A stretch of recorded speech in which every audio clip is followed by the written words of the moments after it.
Ridiculous. Ridiculous, but I bet it was for a significant amount of money. Still ridiculous. Yeah, but fun. I'd watch it. Look, Jake Paul wants to test himself against actual, not just world champion, but one of the greatest of all time. Fought, and it wasn't fixed. Jake Paul would not survive 45 seconds. I don't know about that.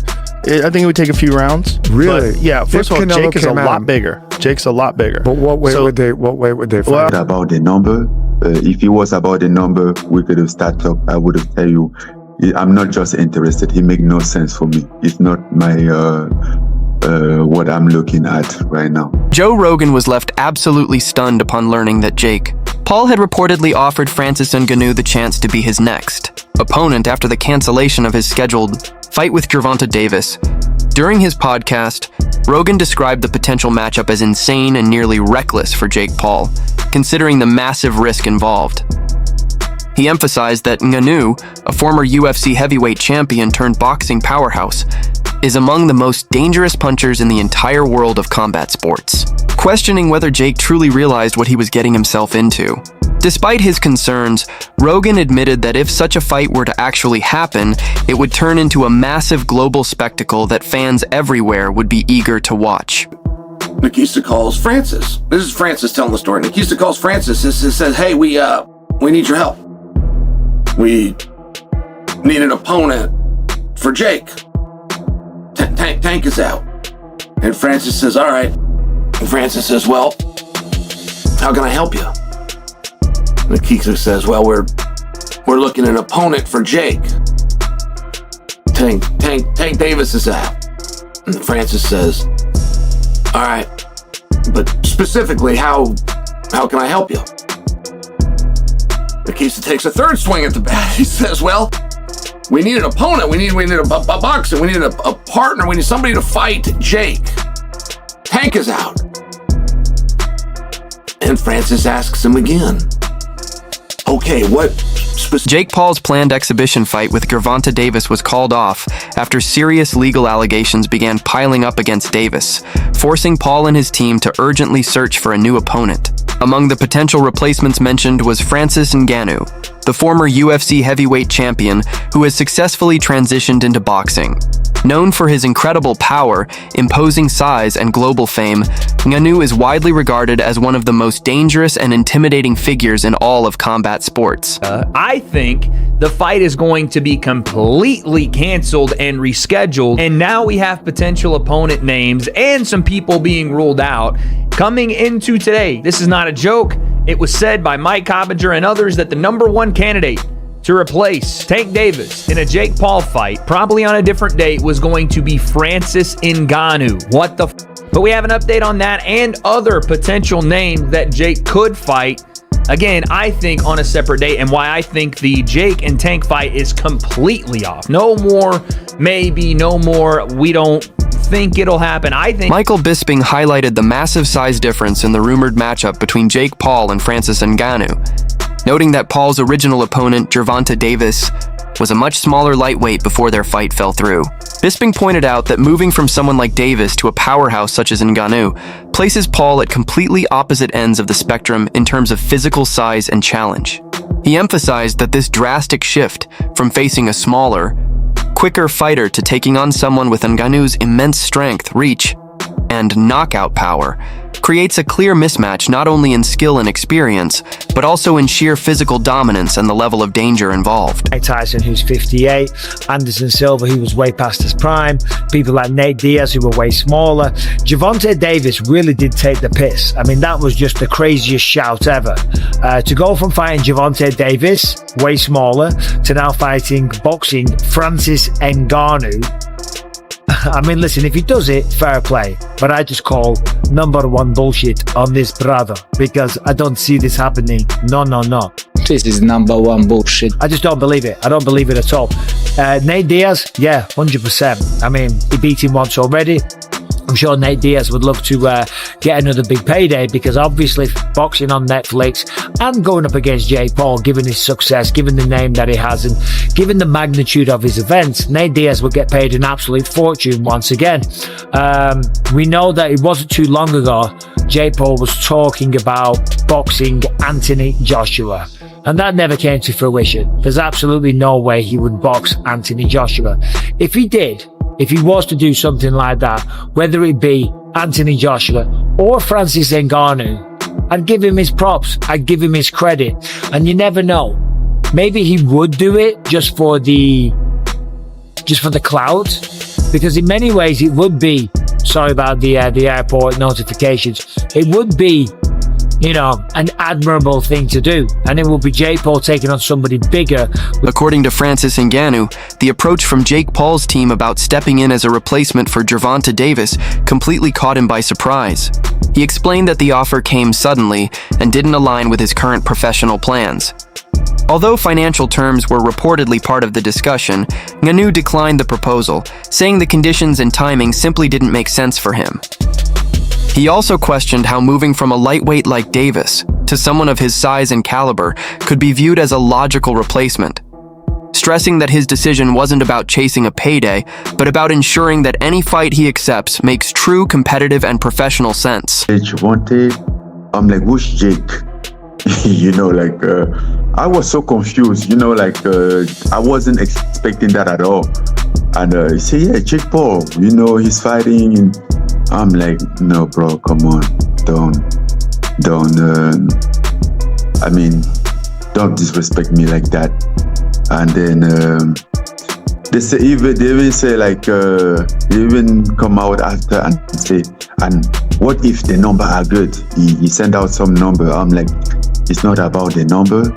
If it was about the number, we could have started talk. I would have tell you, I'm not just interested. It makes no sense for me. It's not my Former UFC champion Daniel Cormier delivered a straightforward warning to Jake Paul about the potential dangers of stepping into the ring with Francis Ngannou. Cormier emphasized Ngannou's terrifying knockout power and the vast gap in both experience and physicality, suggesting that Paul simply isn't prepared to handle a heavyweight striker with an MMA background of Ngannou's caliber. He described the situation as one where Paul could face serious consequences if he chose to take on such a dangerous opponent, reminding fans that this matchup goes far beyond hype or financial gain. Cormier's message was clear. This fight isn't just risky. It's one where the danger heavily outweighs any possible reward. From fighting Gervonta Davis to calling out Francis Ngannou, Jake Paul don't want those problems. I can't say it any different. Jake Paul does not want any Francis Ngannou problems. He don't. He does not want those issues. While I think it's crazy and I credit him for doing that, and I'm surprised he did that, this could be a ploy. Him poking out his chest, saying, I want Francis. He don't want those Francis Ngannou problems. I don't care what Anthony Joshua did to Francis Ngannou. Jake Paul gets in there with Francis. Francis will knock his head off this planet. You don't want those Francis problems. I watched Francis put down Tyson Fury. Sure, Anthony Joshua beat him. But even if Jake got power, I don't think he got power to be dealing with Francis. Because all it takes is for one. Cormier questioned Jake Paul's true intentions, suggesting that his pursuit of a fight with Francis Ngannou seemed driven more by publicity than by a genuine competitive spirit. He argued that Jake might be underestimating what it truly means to step in against a heavyweight capable of punching through gloves. Cormier pointed out that while Ngannou's power is already legendary in MMA, it becomes even more dangerous and concentrated within the focused confines of boxing. He cautioned that if Jake enters the ring without fully grasping the vast difference between MMA striking and boxing defense, the fight could end very quickly, and not in Paul's favor. Right? Boxing is much different than mixed martial arts. The target audience might be the same, but the demographics different. The places where people are brought up are different. There's bigger entourages in boxing. It's just a different world in boxing. We've known that from the very beginning.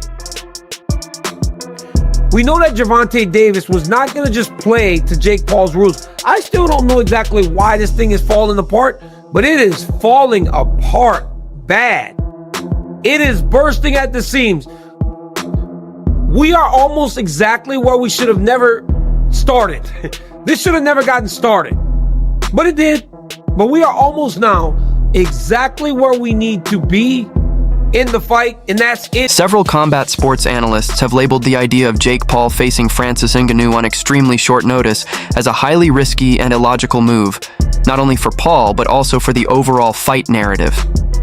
They noted that Paul's original opponent, Gervonta Davis, withdrew late, leading Paul's camp to reach out to Ngannou as a potential replacement. However, as Ngannou himself mentioned, taking such a fight at this stage doesn't align with his career goals or preparation timeline. Strategically, the short-notice nature of the proposal means Paul would have almost no time to properly prepare for a heavyweight of Ngannou's caliber, someone with devastating power, vast experience, and elite striking ability. Many observers have drawn comparisons between this rumored matchup and Ngannou's previous bout with Tyson Fury, pointing out the similarities in crossover appeal, stylistic contrast, and the emphasis on spectacle over traditional boxing merit. In Fury's case, even as the reigning heavyweight champion, he admitted that his fight with Ngannou was one of the toughest challenges he had faced in the past decade, a warning sign that a fight between Paul and Ngannou could present an even more dangerous scenario for the YouTube star turned boxer. About this is, okay, if they push it back to December, then that's slightly different. But this is the kind of one situation where you're kind of 10 days out, 2 weeks out from a fight, whenever they first got wind of this problem. This is the kind of situation where it would be possible that Jake Paul and Nikita Badarian and MVP, who are very, very shrewd people, this is the one occasion where they might end up making a mistake and taking someone at short notice who they shouldn't take. Because there'd be a whole raft of people putting their hand up for it, wouldn't they? Thinking, I'll take him at short notice. I'll make out that I've been sitting on a beach eating and drinking for the last 6 months. But anything just to get in there with him. And then on the night, I'm gonna knock his head off. There'll be loads of people putting their hand up for this. And you'd have to be incredibly careful about who you took at short notice, because for it to have any kind of meaning, you would need to take a decent opponent at short notice, because obviously they're up against it because it's short notice. You couldn't take some barely warm body at short notice, because that would be even worse than giving them full notice. So this is the one area, the one situation in which it would be easy for them to make a mistake, but they don't make mistakes with things like this. They just don't. So yeah, I'm not surprised that they haven't been tempted into, somebody. Yeah, Ngannou, that'd be a mistake. It'd be such a mistake. I know he got flattened by Joshua, but so what? Joshua is a two-time unified champion of the world, and Ngannou's 270 pounds of absolute granite. That would have been a terrible mistake if they'd given him the fight. And he dropped people. I know, my opinion, Tyson Fury won that fight with Ngannou, but he still put Tyson Fury. He was close.